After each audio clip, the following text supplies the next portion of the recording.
Welcome to Tech Talk Coast to Coast, or TTJ Talk, from ttjtech.biz. See, I'm getting too good with this. I'm going to change up again.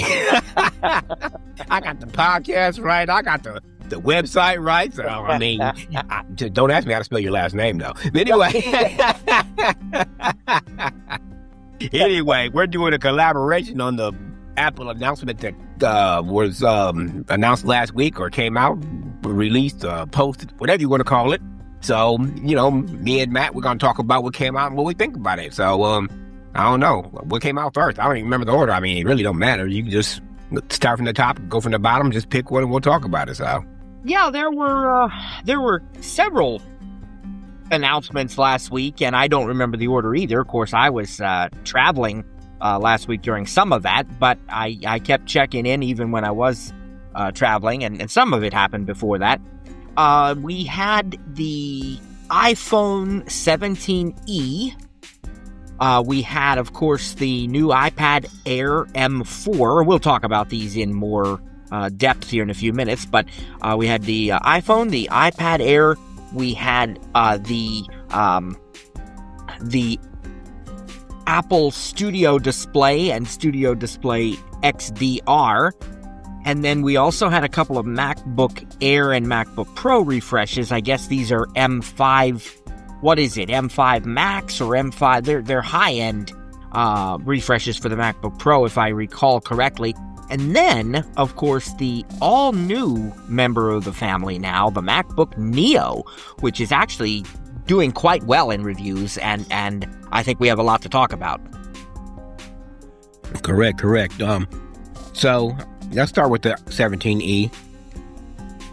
For lack of a better term, I don't care about it because I'm not buying it, but I'm not going to say somebody else does, because this could be the phone for somebody. This, it's a smaller form factor. It fits in the hands and stuff like that. And I mean, the touch, or as one of my friends call it, the belly button is gone. The home button is gone. So you got to use, the go home gesture and all that. So it has an updated processor for it anyway. I think it's using last year's iPhone 16 processor, if I'm not mistaken.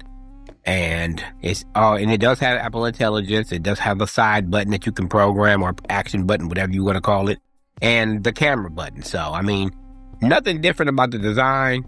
Updated processor, maybe a little faster, or better battery life. I mean, anything else you think that needs to be mentioned? It's faster because it's using the A19. It definitely is better battery life because they've put Apple's custom designed modems in it now, and it also adds some things that the 16E did not have. I believe the main thing that it added that the 16E did not have was MagSafe, if I remember correctly. And so you can use those MagSafe accessories, chargers and, wallets or cases or what have you. Yeah, it's interesting. And I think it's going to be a common theme of today's episode, is that Apple has a way, perhaps better than any other company on the planet, of taking the best and most important features and packing them into a device that they can keep the cost low and still offer the core functionality without sacrificing quality. This is not a plastic iPhone. This is not, anything like that. It's Apple premium design. There are some trade-offs, of course, because it starts at $599. So you're going to see, for example, there's no dynamic island. That probably there are those folks out there saying, I don't care. Or maybe those folks out there saying, what's the dynamic island? I never even knew about it. And so that's great. For me, I like the dynamic island. I don't care that it's not on the iPad because I never had it on the iPad. But now having it on the phone, I enjoy it and I make use of it. There are a couple of other things like that. The ultra-wideband chip is not included in the 17E. What that means is some of the real precision finding, like you can actually find another person within a couple feet, so if you and the kids are, at the baseball game or at the park and you decide you're going up to get hot dogs and you need to find out where the other person walked to go get their cotton candy, you can find them within literally, 2, 3, or 4 feet if you have precision finding, which is only available in the phones with the ultra wideband chips.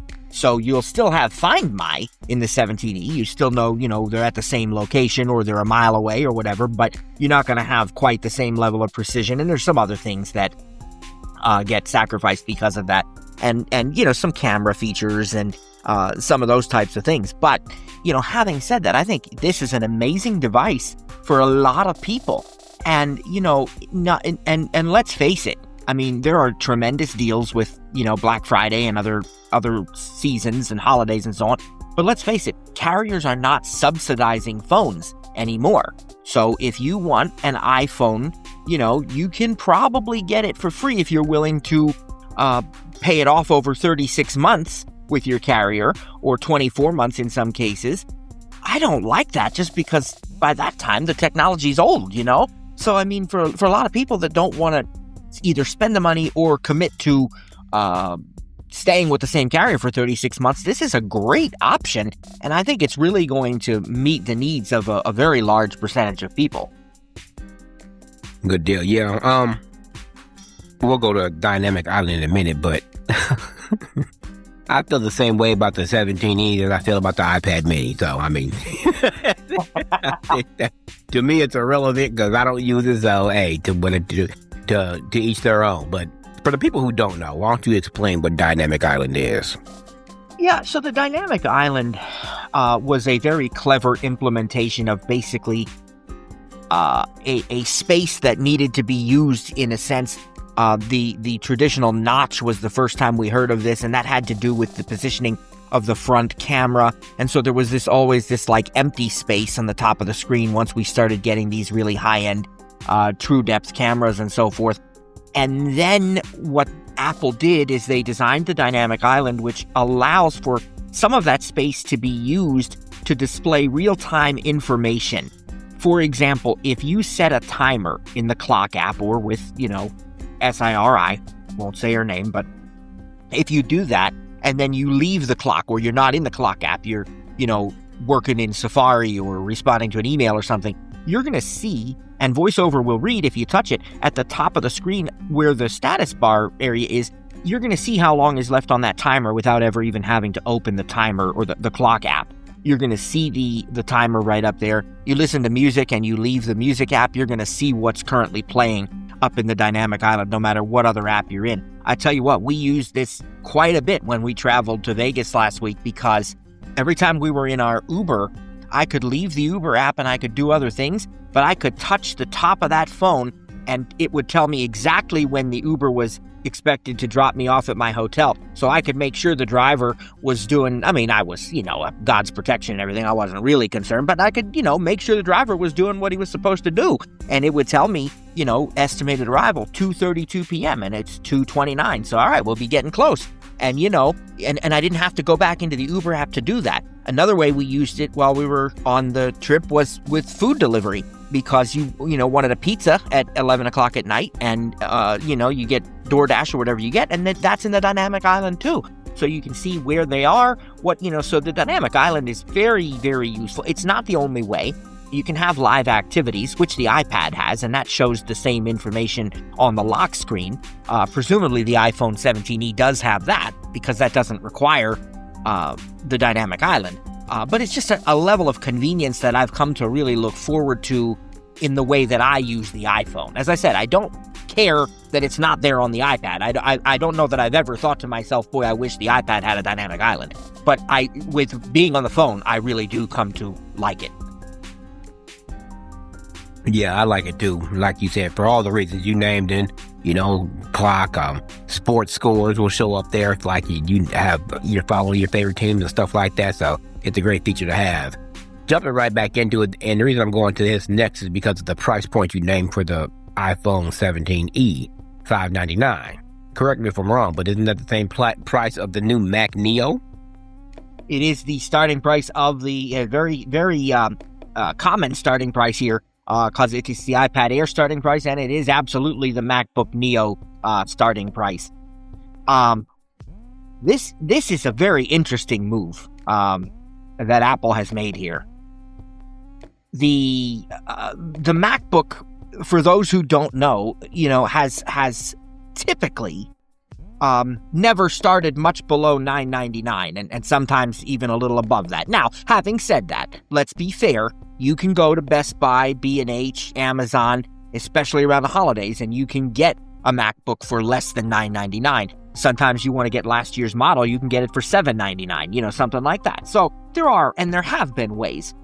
But I believe, and I've read an article even that there are already people talking about this. This is an industry disruptor. And once again, you remember, Cliff, because I've told the story so many times, and you and I both, when the 6th generation iPad was released all the way back in 2018 when we first started our classes, I said to you, this is something where Apple has completely revolutionized something all over again, and they're probably not even going to get credit for it because it's not a new category of product. This time, I think they are getting credit for it because I think people are waking up and they're seeing what has happened here. If you look at it on the surface, Apple released another MacBook and I don't care because I'm a pro and I want a MacBook Pro or a Mac Studio. Except that the MacBook Neo is benchmarking faster than the M1 Max. So if you had I don't mean Max, M-A-X, I mean Macintoshes, right? It's benchmarking faster than, let's say, an M1 MacBook or an M1 iMac. And it is $599 or $699 if you want Touch ID and 512 gigs of storage. $100 less than that if you're a teacher or a student. It comes in fun colors. You got citrus, blush, indigo, and silver. It's got all the key features and functionality of a Mac. It is 8 gigabytes of RAM, A18 Pro processor, so you've got Apple Intelligence. You've got the same great Mac keyboard that everybody really, really likes. You've got a 13-inch display. You've got a 16-hour battery. You run Mac OS. You can even run your Final Cut Pro. Yeah, it's probably going to run slower than a MacBook Pro M5. Yeah, you probably aren't going to be able to render, 16 streams of 8K at the same time and, produce the Hollywood blockbuster. But that's not what this is designed for. This is designed for somebody who might do some light video editing, but who does a lot of word processing, email, photo editing, maybe some GarageBand, maybe some schoolwork. I mean, we're talking about now the price point of a Windows laptop, except far better in performance and in quality. Because again, it's not a plastic MacBook Neo. It's the same metal design. It's the same construction, the same technology that these other higher end devices are using. Yes, there's a few trade-offs. You don't get backlit keys if you care about a lighted keyboard. You don't get Thunderbolt speeds. You get USB-C 3 speeds in one of the ports. There was something else, I think, that, there's just a couple little things here and there. You don't get a MagSafe power outlet charger port. You get a USB-C charge port. But I mean, again, this is probably half the cost of the MacBooks that a lot of people have been buying over the years. It is. And one of the articles that I read was Apple cut the right corners. Yep. People say they took shortcuts and this and that and the other, but the bottom line is, like you said, it's faster than the M1 MacBook Pro, not MacBook Air, but MacBook Pro. And again, it's not built for publishing movies on Paramount Plus or, HBO Max and Showtime. This is designed for the average consumer who wants to check some email, browse the web, maybe do some GarageBand, and Logic Pro will run under too, folks, because that's audio. So, and to be clear, if you want to do light video editing, there's nothing wrong with doing that. We're not saying you can't use Final Cut Pro on it's just not going to perform the way that you want to and do it fast. Exactly. And if you are, a Roganiba user, like some of us are with the Audio Hijack, Farrago, Loopback, and Vision, if you do use it, because I don't. But those apps will run well on there also. So the bottom line, I looked at the specs and I almost bought one just because. But same. I have an iPad Pro M5 and it can't outperform that. The only thing that that thing provides is some extra keystrokes in certain programs that do not work the same on the iPad. But the iPad gives me cellular data, and I didn't see no reason based on the fact that I use my Mac in the house, and I use my iPad Pro outside of the house. I mean, I use it inside the house too if I'm in the kitchen, living room. Now, because my Mac is a Mac Studio, so it's not portable. But the iPad is, and so is the Mac Neo. So I mean, who knows? Maybe I'm thinking about going into the Apple Store and taking a look at one just to see what they feel like. But I really don't have no interest in one because my Mac Studio does what I need it to do, and it does it well. So, well, but you know, Cliff knows this, but you listeners may not. You know, we have a 24-inch iMac in our basement, and my daughter really, really likes that because of the large screen and stuff. But my son has an M1 MacBook Pro, and when I saw that this was benchmarking faster than that, I said to him, hey, you want to trade this thing in and get one of these fun color MacBooks? He said, maybe. I don't care. He said, I'll take a look at it online. So we may very well end up with one for that reason. Yes, and I mean, lack of a better term, I mean, low cost, low budget, not cheap by any means, because Apple doesn't make cheap stuff. But yeah, I like it. You know, I think it was Christine McGee who works for Apple Insider. She said Apple cut the right corner. She said she was more mad at the reviewers that called it a cheap, slow replacement. So no, that's not what it is. Go online and look at it for yourself. So, all right, what about this iPad Air M4? I don't know. I guess they want to keep in the Pro series in a class of its own since they didn't move it up to M5, but it did get a spec bump though, right? With the SSD and the what is the other thing? The RAM? But you got RAM, which is really interesting because you've got an M4 processor, which they say is noticeably faster than the M3 from the prior iPad Air. And you also have an increase in RAM from 8 gigabytes to 12 gigabytes, which will mean, you know, faster performance, more apps able to be running together, doing things together, especially now that we've got that, you know, windowed app opportunity. And of course, they've also gone to the Apple design, custom designed modem and the custom designed, the Wi-Fi and the cellular. The term is escaping me right now, but the Wi-Fi chip and the cellular chip both are now custom Apple designed in this iPad Air. And so you've got Wi-Fi 7 support. You've got Thread built into this, which for those who don't know is very helpful when you're doing a lot of smart home kinds of stuff. You have supposedly more efficient performance on, you know, 5G, for example. You're going to not use as much battery life because of this being an Apple-designed cellular chip. And so you combine that with all of the other specs of the iPad Air, which are very impressive. You've got a beautiful display for those people who can see. It's not the ProMotion OLED like the Pro, but it does have the fully laminated LED with the anti-reflective coating. It's got the wide color feature. It has the Touch ID on this one, stereo speakers, you know, landscapes, camera with center stage. I mean, this thing is a powerhouse, and I truly think, you know, and I always go back and forth. I think the Pro, of course, is a phenomenal device, but I always go to, again, the most bang for your buck. And I tend to sort of teeter between what is currently A16 and the iPad Air. And I still think the iPad A16 is a great, great value and a fantastic device. I mean, you know, I have one and I use it because I just alternate between my two iPads. When one needs to be charged, I use the other one. So on any given day when I'm teaching a class or I'm editing a podcast, you'll find me using the iPad A16.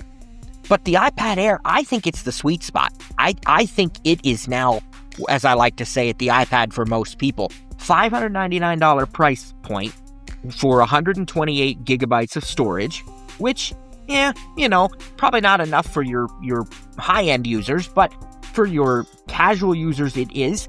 And for anybody who uses iCloud Drive, you can probably do with 256. And so you can go 128, 256, 512, or even 1 terabyte in this iPad Air. So, I mean, I don't see... And, of course, it supports the Magic Keyboard with the trackpad. It supports the Apple Pencil Pro. So the accessories for this are top notch. I think it's a brilliant move, and I think it's a great iPad. Absolutely. I mean, if you're not going to do it, I always say if you can afford to get what you want, but you're not going to be hurting if you buy an iPad Air M4 for $599 starting. I mean, you can run for the 256 or even a terabyte, but I had a 512 iPad Pro, and I didn't even put a dent in that, so I stuck with the 256 this time on the iPad Pro. So, but yeah, it is an excellent machine. I've owned one once. I mean, it wasn't nothing wrong with it. I just preferred the Pro series. So, personal preference, we have choices. So, I guess to wrap it up, we can go with the iPad, or not the iPad, but the MacBook Pro and Pro Maximum or Ultra, I think they're calling them, with the more storage, and they're all M5s. Just a little bit of the speed and spec bump, right? Right. And again, it's just, this is what happens when Apple does what it does best, which is control the entire process. For those who haven't listened to it, go back and listen to our Tech Showdown from January, end of January, where Trainer Cliff and myself and a few other gentlemen went head to head, and we battled it out. It was all in good fun. There was no, it was all fun. Although I think I won, of course. But no, this is what Apple does best. They control the entire process, and the result is phenomenal products that just keep getting better and better, and that continue to stay leaps and bounds ahead of their competitors. There's no way that anybody offers the combination of features that you can get in an Apple unit and the efficiency. There are certain processors out there for, NASA computers and stuff like that I'm sure are probably faster than the M5, but they're not going to offer the efficiency. They're not going to offer the battery life. They're not going to offer the cool performance, all of the other benefits that the Apple devices have. And again, when you combine that with the software and the services that Apple offers and the integration, the continuity, iCloud, all these things, it is an extremely attractive option. Yes. Like I said, they really didn't do much except speed bump it, spec bump it, put the Ultra in it and stuff like that. So, I mean, I've never really been a big fan of laptops anyway. That way, I don't know.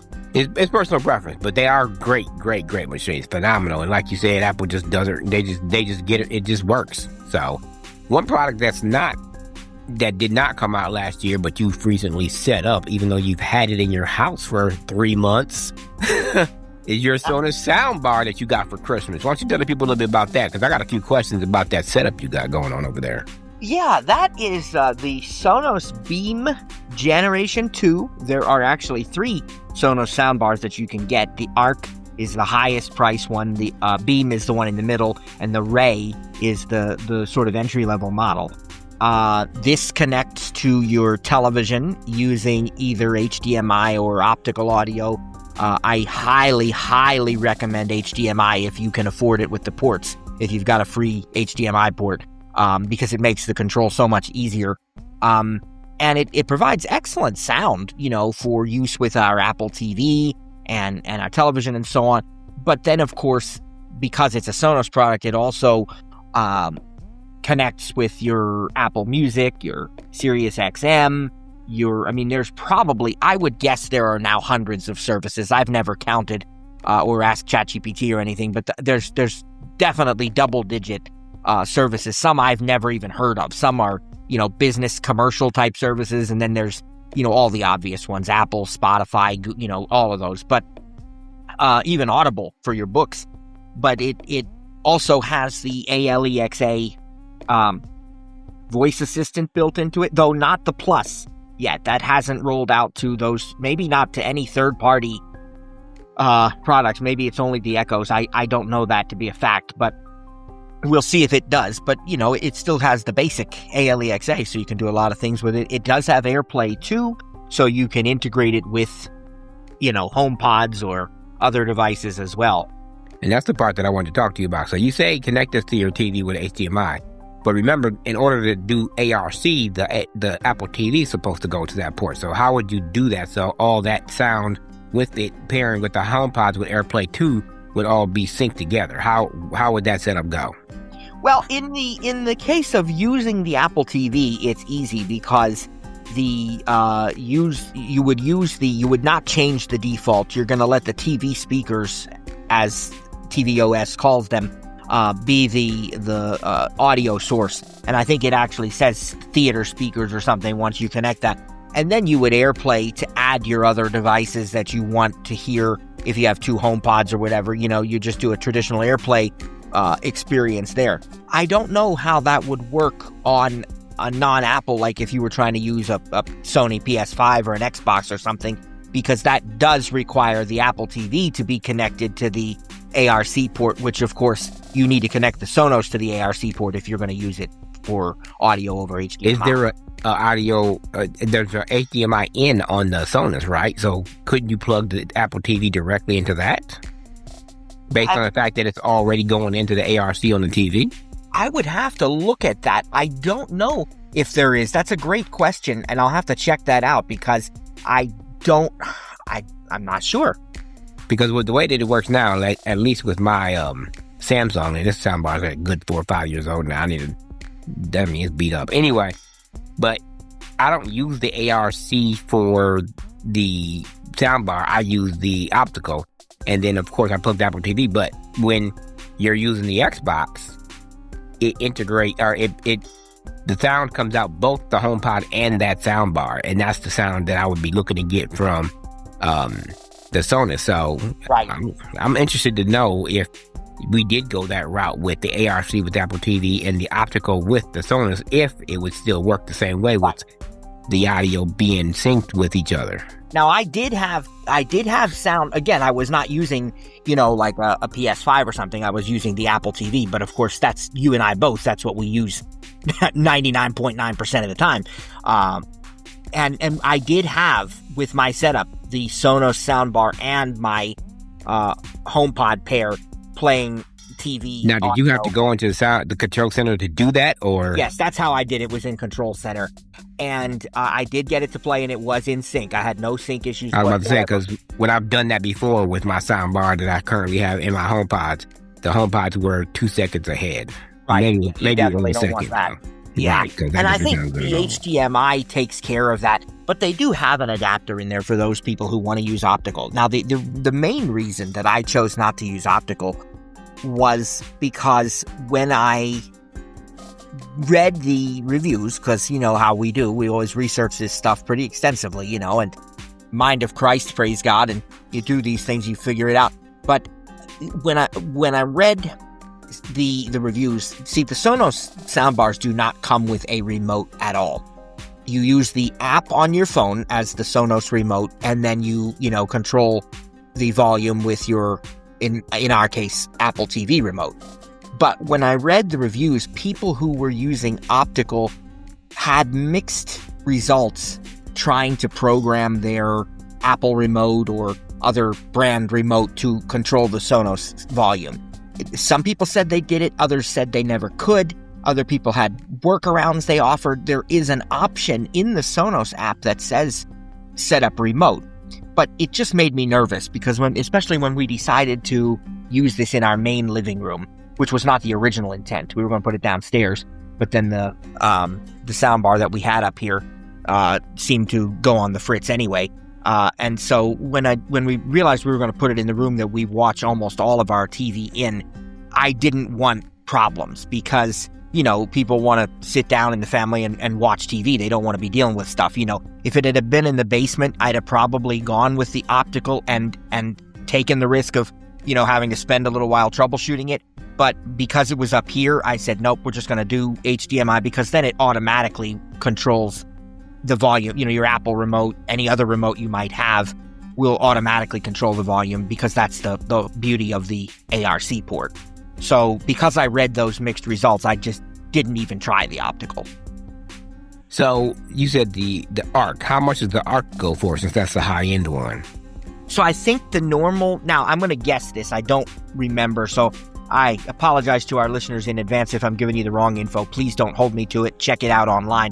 But the normal price of the Beam, which is the one we have, is $499, and I think the normal price of the Arc is either $799 or $999. I just don't remember for sure. And what does the Arc give you that the Beam and the other one don't? I think it's probably more drivers, more, higher end sound. But even this one, even the Beam has the spatial audio features now and has the Atmos and all of that stuff. So, I mean, you're getting really excellent sound. And for those times where you want to boost it even further, that's why I wanted to see if it would work with the HomePods, which it does. So, Great product. I'm waiting for it to go on sale again.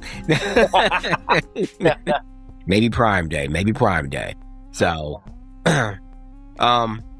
let's talk about what didn't come out. You said they're calling it the iPad, the pad, the touch pad, or what'd you say earlier? Well, there's some people that have started using the word HomePad.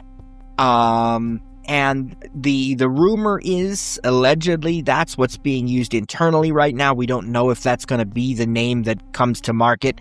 But what we're talking about, of course, is a long-rumored, long-anticipated smart home display that will be a hub or a command center that will allow you to control your smart home devices, play music, interact with SIRI in the kitchen or wherever, maybe get the weather, make FaceTime calls. It's supposed to be able to turn and follow people and recognize who's talking by their by their look or their face or whatever, similar to some of the competition out there. And the main issue is that Apple is really committed to this completely redesigned SIRI, which has apparently just not been as cooperative as they'd hoped. We were supposed to see the beginnings of it in the 26.4 betas, and now the rumor is that's been pushed back to 26.5. At this point, I have my doubts as to how much we're going to see until iOS 27 in the summer. I was about to say, my guess is 27. Right. And probably not even in the first one, probably 27.2. It's possible. And the latest rumor is that this HomePad, or whatever it's going to be called, as well as other new products like the Apple TV and the HomePod Mini, are being deliberately withheld, that they've actually been ready for some time, but that due to their heavy reliance on the new Siri, that they're delaying them until that is completely ready. Yeah, makes sense. People get mad at Apple because they take long, but like you said, they get it right. Well, they'll get right. Mad at Apple if they release it and it doesn't work as well as they want it to either, Right, so, either way, you can't win, right? Yeah, you pick your battles, because, I would have liked to already own it, because I'm sure it's going to be awesome, but it's, you want it to be right, and so, it will get there. Right. So, that's about all that came out with Apple. We'd like to thank for Matt Baldwin from TTJTech.biz and Cliff from Stir It Up. Thanks for joining us, everybody. God bless you, everybody. Take care.